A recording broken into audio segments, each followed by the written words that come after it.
Kita teruskan perbincangan. Okey, kita kelas 2, soalan 3. Kita tengok dulu maklumat yang dia bagi. Jadual 1 menunjukkan bilangan proton dan bilangan neutron bagi 3 atom PQR. Jadi kita ada atom PQR, bilangan proton dan bilangan neutron. Jadi, apakah yang dimaksudkan dengan isotop?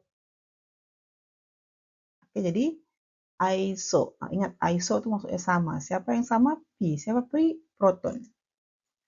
Okey, jadi bila ada yang sama mesti ada yang berbeza. Siapa yang berbeza? Neutron atau nukleon. Jadi soalannya apakah yang dimaksudkan dengan isotop? Jadi kita jawab secara general saja. Okey, kamu boleh jawab neutron, kamu boleh jawab nukleon.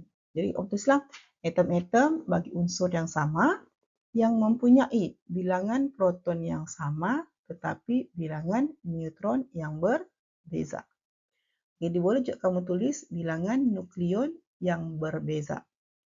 Okey, melainkan soalannya cakap soal apakah berdasarkan jadual 1, apakah maksud isotop. Jadi ini kita kena tulis yang mana?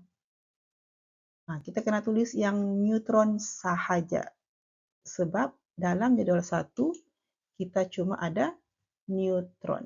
Jadi dalam jawapan kita kalau dia bilang berdasarkan jadual 1 kita kena tulis neutron. Macam soalan ini dia tiada tulis berdasarkan jadual 1. Jadi boleh tulis neutron, boleh tulis nukleon. Okay, next. Berdasarkan jadual 1, pasangan manakah merupakan isotop? Terangkan mengapa. Jadi kita pun tengoklah isotop maksudnya proton yang sama.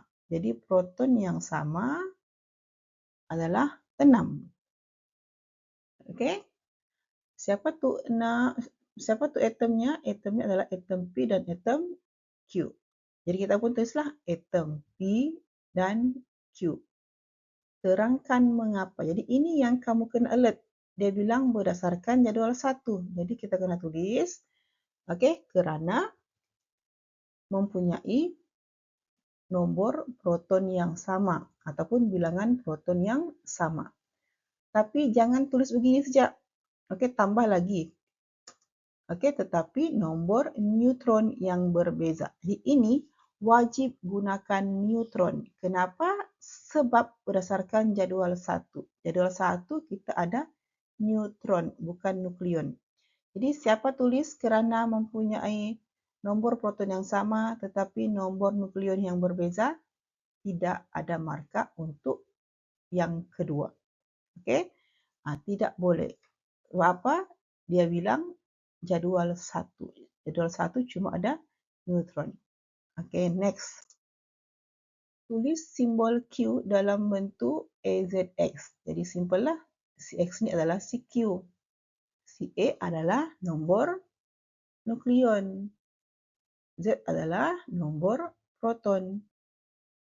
Nukleonnya adalah proton campur neutron. Jadi si Q, protonnya 6, neutronnya 7. Tambahkan dapatlah 13. Okey, jadi direct salah. Tulis sahaja. Q 13, 6. Siap untuk soalan C. Next, D. Isotop bagi unsur tertentu digunakan dalam bidang perubatan. Nyatakan satu contoh isotop dan kegunaannya. Jadi fokus kepada soalannya. Jangan tersalah jawab. Dia mahu dalam bidang perubatan. Jadi kita ingat kita punya tips. Okey? Kita ada Na. Na, dia punya tipsnya. Jadi apa tu Na? Tanah. Okay, next kita ada cobalt. K, cancer. Kita ada iodine, tiroid. Jadi banyak lagi lah, tapi ini yang kita biasa gunakan. Jadi mana yang dalam bidang perubatan? Sama ada cobalt ataupun iodine. Okay, tapi untuk isotop ini, kamu kena ingat nombor-nombornya. Sinar ni berapa nombornya, cobalt berapa nombornya, iodine berapa nombornya. Okey. Tidak ambil tanggungjawab, tulislah sama ada kobat ataupun iodin. Siapa jawab benar? Salah. Okey, so kita hanya fokus kepada bidang perubatan. Jadi kita tulislah kobat ni berapa nomornya? Ingat, kobat 60. Okey, digunakan untuk membunuh sel kanser.